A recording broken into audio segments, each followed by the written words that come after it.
sua voz em direito. Olá, seja bem-vinda, seja bem-vindo ao novo episódio do podcast A Tua Voz em Direito, realizado em colaboração com Fundação Portugal para os portugueses que vivem na Polónia. Eu sou Ernestina Niemiec, sou advogada polaca e hoje vamos falar sobre divórcios.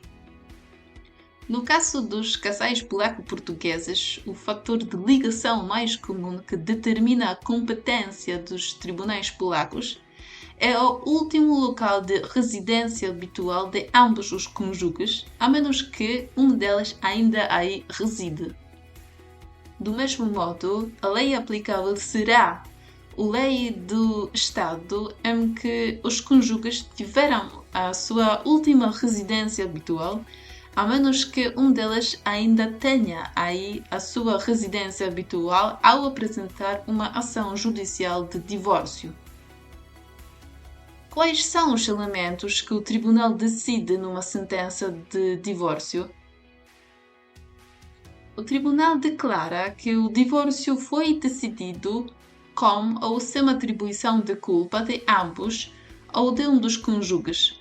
O tribunal tem de decidir sobre o poder parental sobre o filho menor comum de ambos os cônjuges, o contato dos pais com o filho e o montante de cada cônjuge obrigado a pagar pelo sustento e educação do filho, ou seja, sobre a pensão de alimentos.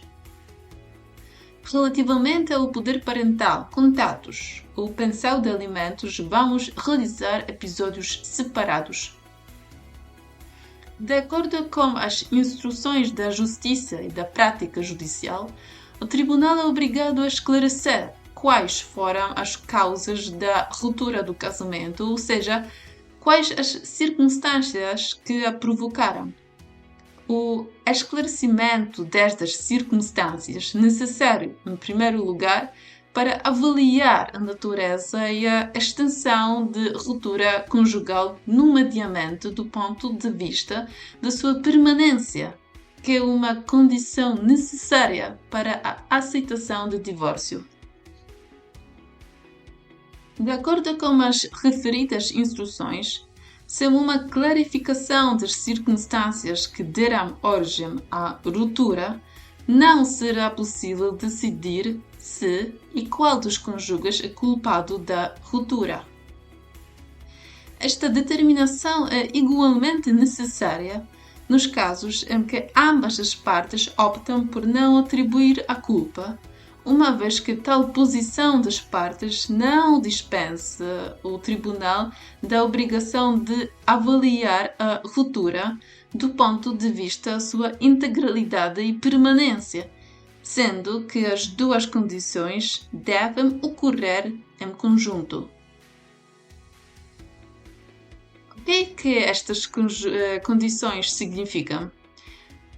A ruptura do casamento é total quando todos os vínculos entre os cônjuges espirituais, físicos e econômicos são dissolvidos. A ruptura é definitiva se for possível presumir que, dadas as circunstâncias do caso concreto, os cônjuges não voltarão a viver juntos. Para terminar este episódio, vamos falar dos custos do processo.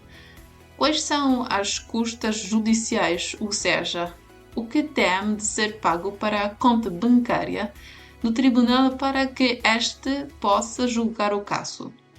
No divórcio, o divórcio tem uma taxa fixa, 600 zloty.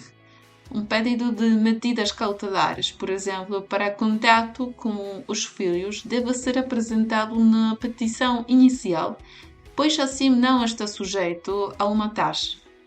O pedido dos contatos ou alteração dos contatos também tem uma taxa fixa, 100 zloty.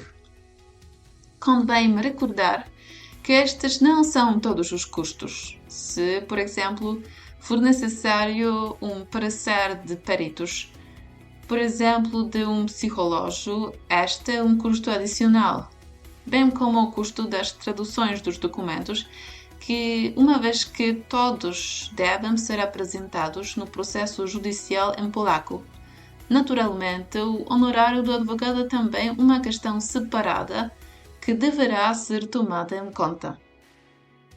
Obrigada e voltamos daqui a uma semana. Se quiseres mais informações, podes contatar por e-mail para info@efportugalia.com. Siga-nos no LinkedIn, Spotify, YouTube e outras plataformas.